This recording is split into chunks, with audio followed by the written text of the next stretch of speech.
Bon matin tout le monde. Peut-être que là, on commence à être un petit peu fatigué. Je sais pas, comme Alex disait, peut-être on dort pas à des heures propices à l'écoute le lendemain. Fait que je vais essayer encore une fois, de mettre ça un peu court, mais aussi, ça va être peut-être un peu moins intense que hier. Faut quand même qu'on soit conscient pour ce soir puis les 2 jours qui s'en viennent. Fait que ça va être peut-être un peu mollo aujourd'hui. Peut-être vous me direz que c'est pas le cas. Toujours en Romains, toujours dans cette lettre théologique, mais de la théologie appliquée à nos vies de manière super pertinente. Donc, ça va être encore ça ce matin. Tournez avec moi Romains 7, un passage parmi les plus pertinents à notre réalité quotidienne par rapport à notre lutte avec le péché. Paul décrit ici en termes tellement tangibles, tellement réels, un peu à quel point c'est frustrant de ne pas pouvoir faire ce qu'on veut faire. Le feeling d'avoir comme des bonnes intentions, puis des bons désirs, puis là, de voir que ça finit pas par aboutir en ce qu'on veut voir. Quand on va lire ces versets-là, on va avoir l'impression que Paul, il parle vraiment de nous et à nous. Donc, Romains chapitre 7, on va lire ensemble les versets 1 à 9. Et là, on va sauter un peu pour finir avec 18 à 25. Donc, Romains 7, 1 à 9 et ensuite 18 à 25. Ignorez-vous, frères et sœurs, je parle ici à des gens qui connaissent la loi, que la loi n'exerce son pouvoir sur l'homme qu'aussi longtemps qu'il vit. Ainsi, une femme mariée est liée par la loi à son mari tant qu'il est vivant. Mais si son mari meurt, elle est dégagée de la loi qui l'a liée à lui. Si donc elle devient la femme d'un autre homme du vivant de son mari, elle sera considérée comme adultère. Mais si son mari meurt, elle est libérée de cette loi, de sorte qu'elle n'est plus adultère en devenant la femme d'un autre. De même, mes frères et sœurs, vous aussi, vous avez été mis à mort par rapport à la loi, à travers le corps de Christ, pour appartenir à un autre, à celui qui est ressuscité, afin que nous portions des fruits pour Dieu. En effet, lorsque nous étions livrés à notre nature propre, les passions pécheresses éveillées par la loi agissaient dans nos membres, de sorte que nous portions des fruits pour la mort. Mais maintenant, nous avons été libérés de la loi, car nous sommes morts à ce qui nous retenait prisonniers, de sorte que nous servons sous le régime nouveau de l'esprit et non sous le régime périmé de la loi écrite. Que dirons-nous donc? La loi est-elle péché? Certainement pas. Mais je n'ai connu le péché que par l'intermédiaire de la loi. En effet, je n'aurais pas su ce qu'est la convoitise si la loi n'avait pas dit « tu ne convoiteras pas ». Saisissant l'occasion offerte par ce commandement, le péché a produit en moi toutes sortes de désirs. En effet, sans loi, le péché est mort. Pour ma part, sans la loi, je vivais autrefois, mais quand le commandement est venu, le péché a repris vie et moi, je suis mort. Là, on va sauter vers la fin, on va faire 18 à 25. En effet, je sais que le bien n'habite pas en moi, c'est-à-dire dans ma nature propre. J'ai la volonté de faire le bien, mais je ne parviens pas à l'accomplir. En effet, je ne fais pas le bien que je veux, mais je fais au contraire le mal que je ne veux pas. Or, si je fais ce que je ne veux pas, ce n'est plus moi qui le fais, mais le péché qui habite en moi. Je découvre donc cette loi. Alors que je veux faire le bien, c'est le mal qui est à ma portée. En effet, je prends plaisir à la loi de Dieu dans mon être intérieur, mais je constate qu'il y a dans mes membres une autre loi. Elle lutte contre la loi de mon intelligence et me rend prisonnier de la loi du péché qui est dans mes membres. Malheureux être humain que je suis, qui me délivrera de ce corps de mort? J'en remercie Dieu. C'est possible par Jésus-Christ, notre Seigneur. Ainsi donc, par mon intelligence, je suis esclave de la loi de Dieu, mais par ma nature propre, je suis esclave de la loi du péché. La parole de Dieu. il y a quelques perspectives parmi les chrétiens. Si Paul est en train d'écrire cette expérience de lutte avec le péché, est-ce qu'il parle de comment il était avant sa conversion? Est-ce qu'il parle de manière hypothétique, fictive, ou est-ce qu'il décrit l'expérience d'un croyant? Il y a des perspectives diverses. Beaucoup, quand même, vont prendre l'option que Paul parle d'une expérience d'un croyant, que Paul décrit ce qui lui arrive même après sa conversion. Et un indice, c'est peut-être le fait qu'il dit qu'il prend plaisir à la loi de Dieu dans son être intérieur. Il y a d'autres indices aussi. Si vous pensez autrement, c'est correct aussi, mais beaucoup de théologiens vont prendre la position que Paul décrit quelque chose ici qui est propre à chaque croyant. De vivre ce conflit entre ce qu'on veut faire, mais ce qu'on n'arrive pas à faire parfois à cause du péché en nous. Et c'est pour ça que c'est tellement pertinent pour nous aujourd'hui et à tous les jours. Donc, on va décortiquer le texte un petit peu, puis on va regarder pour voir 3 choses. C'est pas toujours 3 choses, j'en ai fait 2 une fois, fait que c'est pas... Parfois, il y a des surprises, mais aujourd'hui, c'est 3. On va prendre ça dans l'ordre inverse.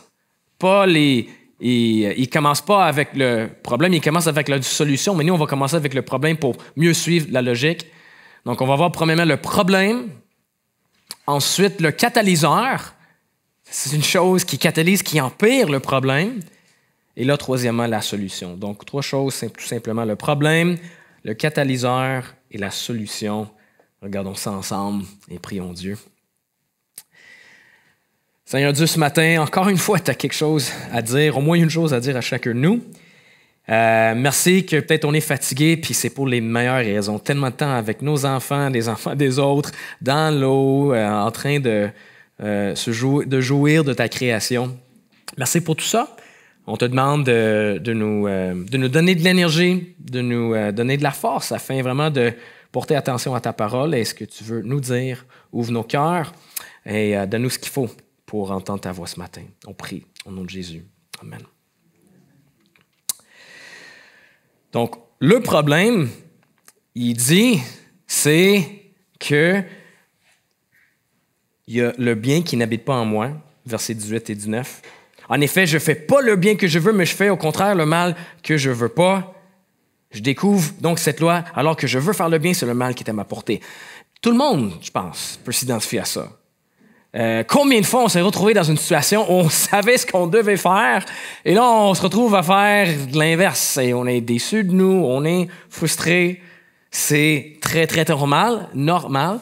Mais là, Louis, je peux-tu te demander pour une bouteille d'eau, Louis, s'il y en a une de proche? Merci.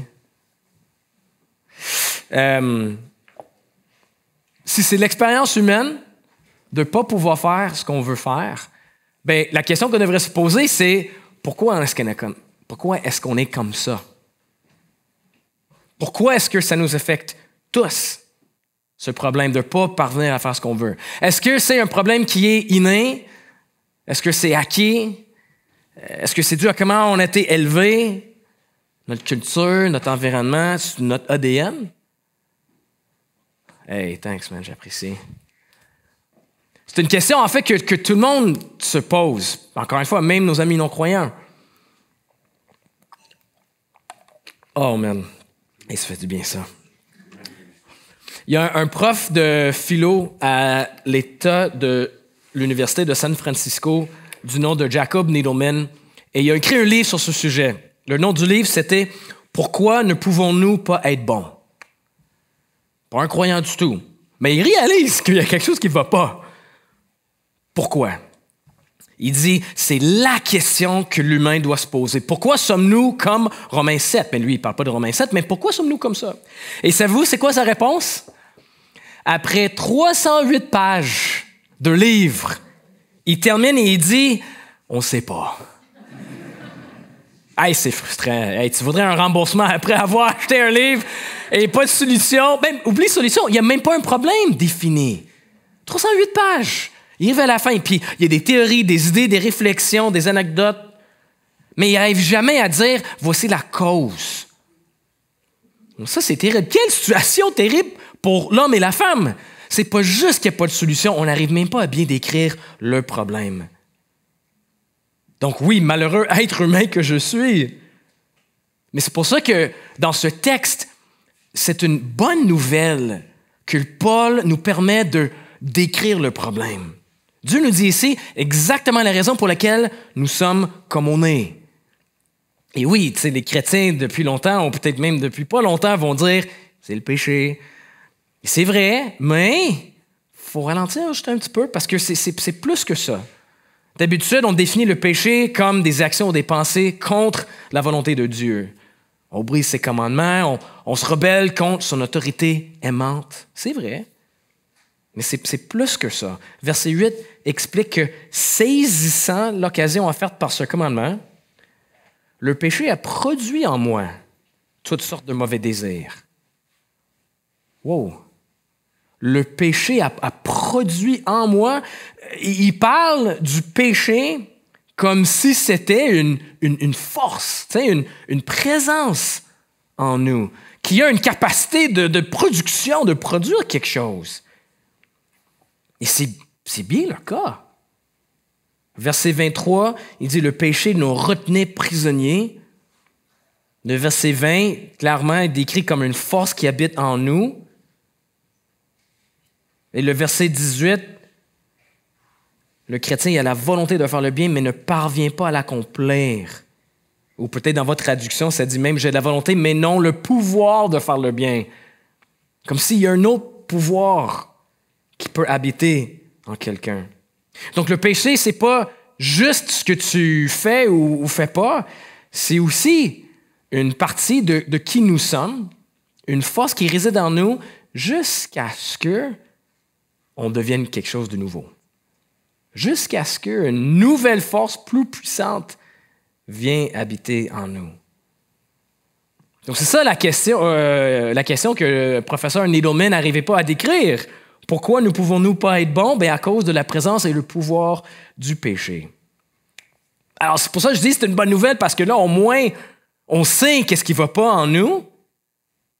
Mais c'est aussi une mauvaise nouvelle dans un sens, parce que le problème est pire qu'on pensait. Parce que si c'est ça notre problème, aucun livre de développement personnel, aucune thérapie, aucun TED Talk va pouvoir régler ça pour nous.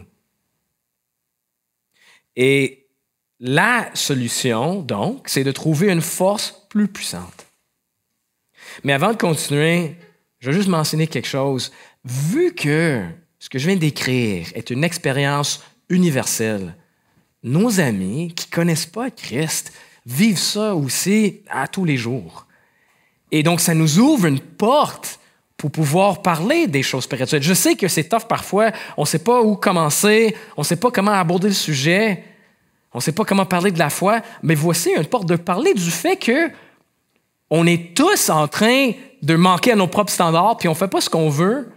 Donc, par exemple, quelque chose que j'ai essayé de faire avec un ami autour d'une bière ou un café, c'est de partager le fait que « Hey man, je suis frustré. » Tu sais, hier soir, j'ai crié après mes enfants et je détestais ça, où j'étais impatient avec ma femme, et tu sais, un peu d'ouvrir la porte en étant vulnérable et en partageant mes propres problèmes et mes propres péchés, même si je ne dis pas le mot péché.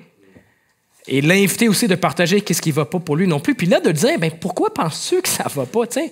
Pourquoi est-ce que c'est tellement tough de juste aimer nos épouses? Pourquoi c'est tellement tough d'être patient avec nos enfants?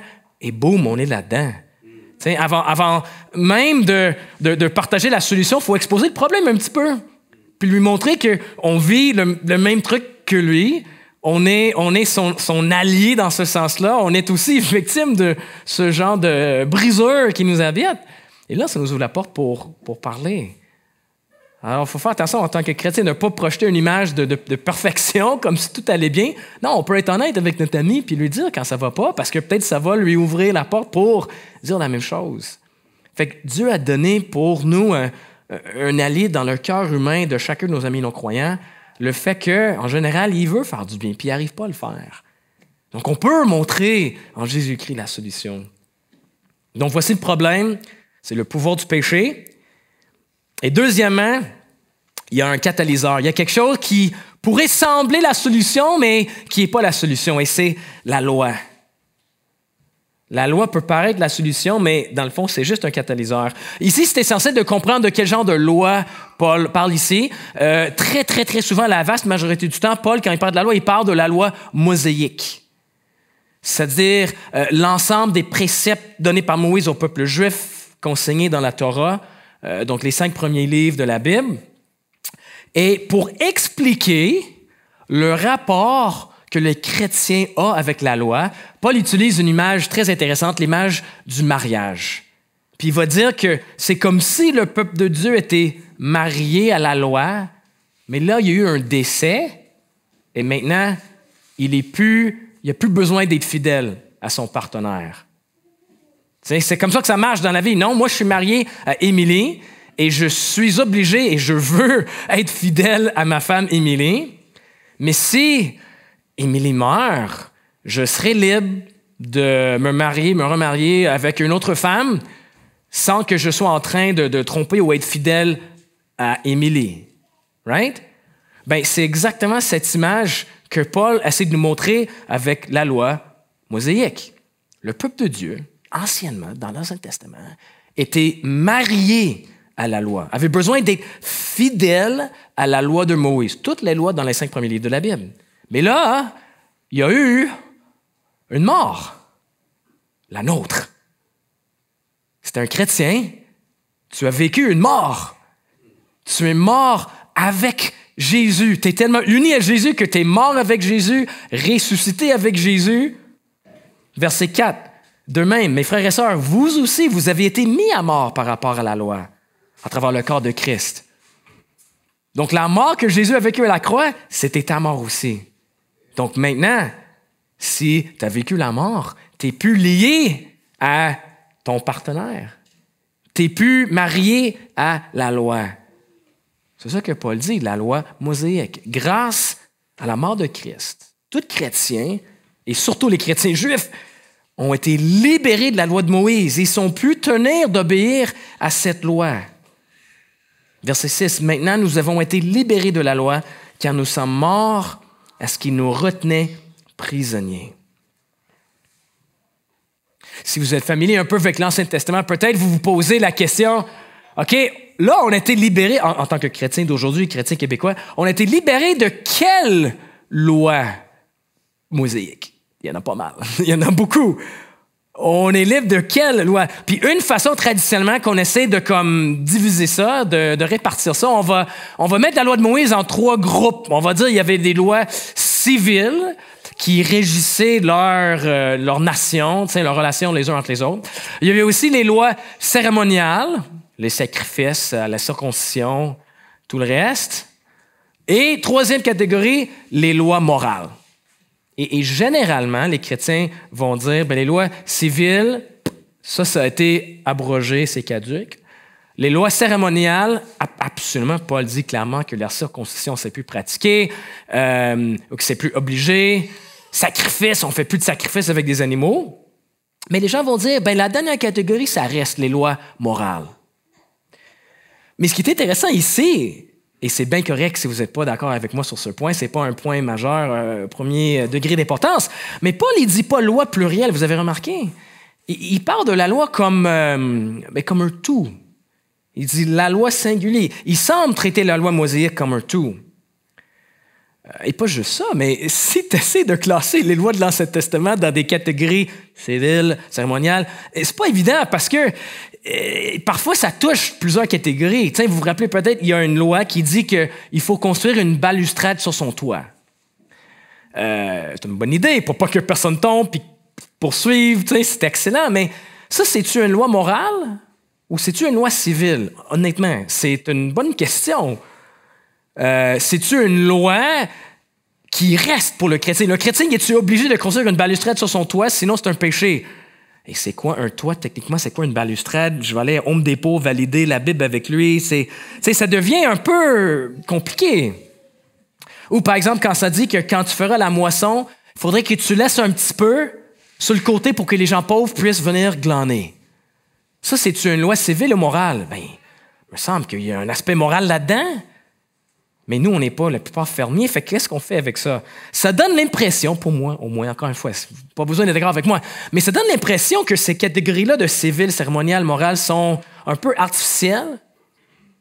Donc, moi, j'ai l'impression qu'ici, ce que ça dit, c'est que le chrétien il est libéré de la loi de Moïse dans son entier. Peu importe la catégorie. Et donc, et là, ça va venir vous secouer un petit peu, et ça inclut aussi les 10 commandements, selon moi. Pas besoin d'être d'accord. C'est très intéressant que Paul ne dit pas que maintenant on est libre, plus besoin d'obéir à rien, maintenant faites ce que vous voulez. Non. Qu'est-ce qui arrive après le décès, au verset 4?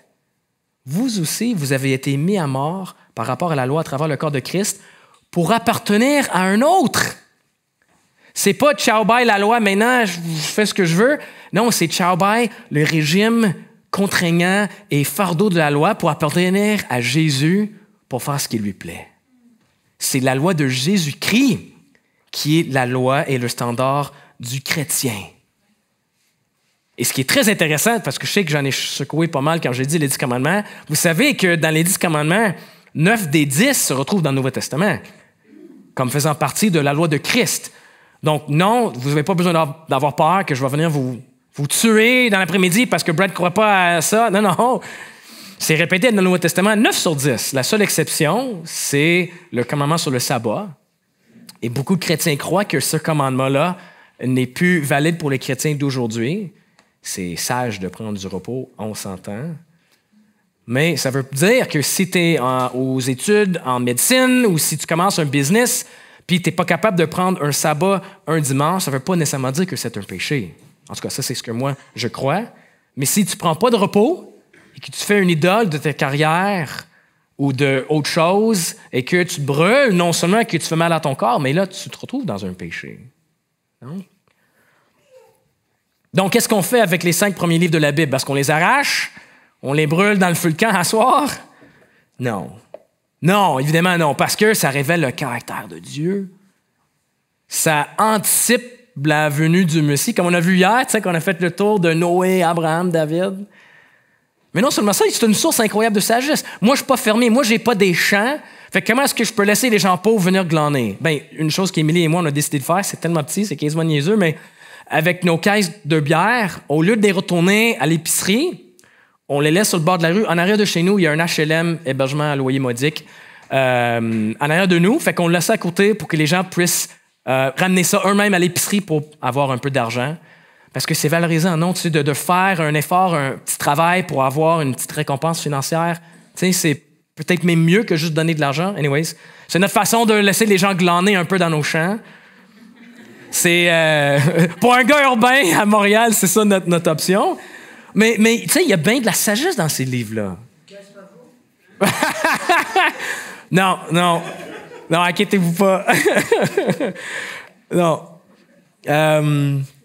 C'est ça, c'est pas énormément d'argent, mais il y a toutes sortes de sagesse dans ces livres-là pour nous. Donc, il y a 1 million de raisons de ne pas les arracher de la Bible. Mais c'est intéressant que Paul semble dire que le chrétien est libéré de ça. Mais même lorsque ces lois étaient en vigueur dans l'Ancien Testament, elles n'étaient pas la solution au pouvoir du péché. N'est-ce pas? Tu sais, le péché il est tellement puissant que le péché était tellement capable, même capable de profiter de la loi pour produire encore plus de péché. C'est ça qu'il nous dit le verset 5, « Les passions pécheresses éveillées par la loi agissaient dans nos membres, de sorte que nous portions des fruits pour la mort. » Donc, la loi de Moïse, malheureusement, amenait vers la mort, pas la vie. C'est pas parce que la loi elle-même était pécheresse, mais combinée avec notre chair, ça produisait la mort. Donc non, la loi n'est pas la solution à notre problème, elle est plutôt un catalyseur qui empire le problème. Encore une fois, la solution, c'est trouver une force plus grande. Et là, troisièmement, on va voir cette force. Comment est-ce que le chrétien, juif ou non-juif, est libéré? Quelle force le libère? Verset 6. Mais maintenant, nous avons été libérés de la loi, car nous sommes morts à ce qui nous retenait prisonniers, de sorte que nous servons sous le régime nouveau de l'esprit et non sous le régime périmé de la loi écrite. L'Esprit. L'Esprit Saint. Comprenez ce que Paul est en train de dire ici? C'est lui la puissance qu'il nous faut. La puissance du Saint-Esprit, c'est la seule puissance capable de nous délivrer du péché. Regardez le contraste que Paul fait ici. Contraste entre l'ancienne alliance et la nouvelle alliance. L'ancienne alliance qui était un régime de la loi écrite, mais la nouvelle alliance qui est le régime de l'Esprit. Quand on pense à l'ancienne alliance dans l'Ancien Testament, faut laisser tomber un peu les caricatures. Les saints dans l'Ancien Testament étaient sauvés par la grâce, pas la loi. Ça, c'était très important. Ils n'étaient pas sauvés par des œuvres. C'est pas comme si, quand on passe à l'Ancien au Nouveau, là, la grâce arrive. Non, il y avait de la grâce dans l'Ancien Testament. Juste le fait que Dieu se révèle à eux pour leur donner de la loi, c'est gracieux de la part de Dieu, n'est-ce pas? Fait que c'est pas comme si, dans l'Ancien Testament, ils étaient sauvés par des œuvres. Là, Jésus vient puis c'est la grâce. Non, c'est toujours été la grâce. Et aussi, le cœur a toujours été important. Dieu ne voulait pas que son peuple ait une obéissance robotique. Non, le cœur a été crucial. Mais la manière dont le cœur était impliqué dans l'Ancien Testament était très différente de le Nouveau Testament, dans la Nouvelle Alliance. Par exemple, dans l'Ancien Testament, ils étaient censés aimer la loi de Dieu. Ils étaient censés prendre la loi écrite puis de la mettre dans leur cœur. Prendre la loi externe et de faire en sorte que ça devienne interne. Méditer la loi, réfléchir à la loi. Par exemple, Deutéronome 11. « Gravez donc bien ces ordres que je vous donne dans votre cœur. » Vous voyez, c'était une stratégie de l'extérieur à l'intérieur. Mais pour la majorité d'Israël, vous savez, probablement, ça n'a pas fonctionné, n'est-ce pas? Il y avait une obéissance sporadique. Il y avait des saisons où ils se délectaient de la loi de Dieu, mais pour la plupart, c'était lourd. C'était un fardeau difficile. Ils se forçaient à faire des choses qu'ils n'avaient pas vraiment le goût de faire. Et malgré leurs efforts, ils n'arrivaient pas à empêcher leur cœur d'aimer le péché. Mais là, quand on passe à la nouvelle alliance, c'est pas le régime de la loi écrite, c'est le régime de l'Esprit. Et donc, c'est exactement le contraire. C'est pas une stratégie de l'extérieur à l'intérieur, c'est une stratégie de l'intérieur vers l'extérieur. L'Esprit Saint vient habiter dans le cœur du chrétien de sorte qu'il commence à aimer la loi de Dieu. De sorte qu'il veuille faire ce que Dieu veut et obéir à Dieu. Et donc le Saint-Esprit transforme le cœur de manière où l'obéissance devienne une joie et que des bonnes œuvres découlent naturellement d'un cœur changé. Ce qui se passe dans le régime de l'Esprit, c'est que Dieu lui-même, au lieu de graver les lois sur 2 tablettes, il grave ça sur le cœur. Tu sais, quand tu vas à l'église, il n'y a pas des tablettes de pierre avec les lois écrites dessus. Et c'est parce que dans le régime de l'Esprit, selon Hébreux 8, je placerai mes lois dans leurs pensées, je les graverai sur leur cœur. Quand tu deviens chrétien, Dieu grave ses lois sur ton cœur pour que tu veuilles les obéir. Ça ne veut pas dire que tu vas toujours le faire, tu vas manquer à ça, c'est sûr. Mais tu vas te mettre à aimer, tu vas commencer à aimer ces lois-là. C'est une nouvelle ère, le régime nouveau de l'Esprit. Le régime de la loi écrite est périmé. C'est périmé. L'époque de se forcer à faire des choses qu'on ne veut pas vraiment faire, ça, c'est fini. T'sais? L'époque d'essayer en vain d'empêcher son cœur d'aimer ce qu'il ne devrait pas aimer, c'est fini. Moi, avant ma conversion, c'était ça qui me buguait le plus. Parce que j'avais commencé à lire la Bible un petit peu parce que j'avais la fille avec qui je sortais était devenue chrétienne puis elle m'a laissé. Puis j'ai dit, je vais chercher la fille, je vais la regagner en faisant semblant d'être un bon chrétien. Fait que je m'étais mis à lire la Bible, puis tout ce que je lisais, je disais, hey, c'est intense, ça. J'ai dit, si devenir chrétien, ça veut dire que je dois faire mon possible à tous les jours de ne pas faire ce que je veux vraiment faire, ça va me tuer. C'est ce que je veux vraiment faire, c'est d'aller me saouler avec mes amis, mais ce que la Bible, ma religion ne me le permet pas, fait que je ne peux pas le faire, fait que je vais me retenir par mes propres forces de ne pas le faire. Oublie ça. Mes amis, si c'est pas votre christianisme, laisse ça de côté. C'est pas la foi chrétienne, ça. Oui, c'est une guerre parfois, puis oui, il y a une lutte. Mais aujourd'hui, j'aime Dieu, je veux pas faire ça avec mes amis, puis je veux être fidèle à ma femme, et même si on n'est pas parfait, le désir est là. Donc non, c'est pas ce que je craignais avant d'être chrétien. Mais nous, aujourd'hui, en tant que chrétiens, qu'est-ce qu'on fait? Même si on est sous le régime de l'esprit, on va remonter dans le temps. Même si on est à l'époque de l'intérieur vers l'extérieur, on va retourner un peu à l'époque de l'extérieur vers l'intérieur. T'sais? C'est-à-dire, on va garder notre comportement extérieur, on va évaluer comment on performe pour décider comment on devrait se sentir à l'intérieur. On va évaluer comment on suit les lois de Dieu pour déterminer si Dieu nous aime ou non. Puis là, si l'extérieur est positif et clean, là, on va dire, OK, là, Dieu m'aime à l'intérieur. Mais c'est pas comme ça que ça marche. Non, l'esprit que Dieu a déposé dans le cœur du chrétien nous rappelle qu'on est enfant de Dieu. Et c'est cet amour et cette confiance qui nous change et qui produit un changement extérieur. Il ne faut pas mélanger les deux. C'est l'esprit qui produit ce désir dans nos vies. J'ai l'impression qu'on ne réalise pas, souvent qu'on ne réalise pas le pouvoir qui réside en nous. En Romains 8, ça dit « L'esprit de celui qui est ressuscité, Jésus, habite en vous. » Si Jésus est revenu d'entre les morts, c'est par la puissance du Saint-Esprit et c'est cette même puissance qui habite dans le cœur du chrétien. Il y a un pouvoir infini, une puissance infinie qui habite en nous pour nous permettre de surmonter le péché. Fait que si vous êtes pris en quelque chose en ce moment puis vous n'arrivez pas à surmonter, à sortir du péché, n'oubliez pas que l'histoire n'est pas finie. Celui qui habite en vous est plus puissant que celui qui habite dans le monde. Il y a une puissance infinie en nous. Mais comment est-ce qu'on arrive par avoir cet esprit? Mais c'est là où Paul conclut dans les versets 24 et 25. « Qui me délivrera de ce corps de mort? J'en remercie Dieu, c'est possible par Jésus-Christ, notre Seigneur. » C'est lui qui nous donne cet esprit. Et sans l'Esprit Saint, la foi chrétienne est impossible. C'est pas quelque chose que je voudrais pour mon pire ennemi, honnêtement. Parce que sans l'Esprit Saint, c'est juste la religion. C'est juste un paquet de lois à obéir. Mais quand on vient à Jésus, il nous donne son esprit qui nous change et qui rend nos cœurs différents pour que l'obéissance devienne joyeuse. Alors si en ce moment, pour vous, vous avez l'impression que la loi de Dieu est un fardeau, vous avez l'impression que c'est lourd et c'est pénible, ça ne veut pas nécessairement dire que tu n'es pas chrétien, mais c'est quelque chose à dire à Dieu. Dieu, j'ai besoin que tu renouvelles mon cœur. Je sais que tu as retiré de moi mon cœur de pierre. Je sais que tu m'as donné un cœur de chair qui est tendre, sensible à ton esprit. C'est ça que je veux vivre.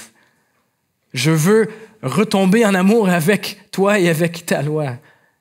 Donc, si on ressent que c'est un fardeau, c'est quelque chose à confesser à Dieu puis à lui demander de nous faire revivre les effets de l'esprit qui habite en nous. Et c'est ça que Dieu va faire pour nous. Prions pour ça ensemble.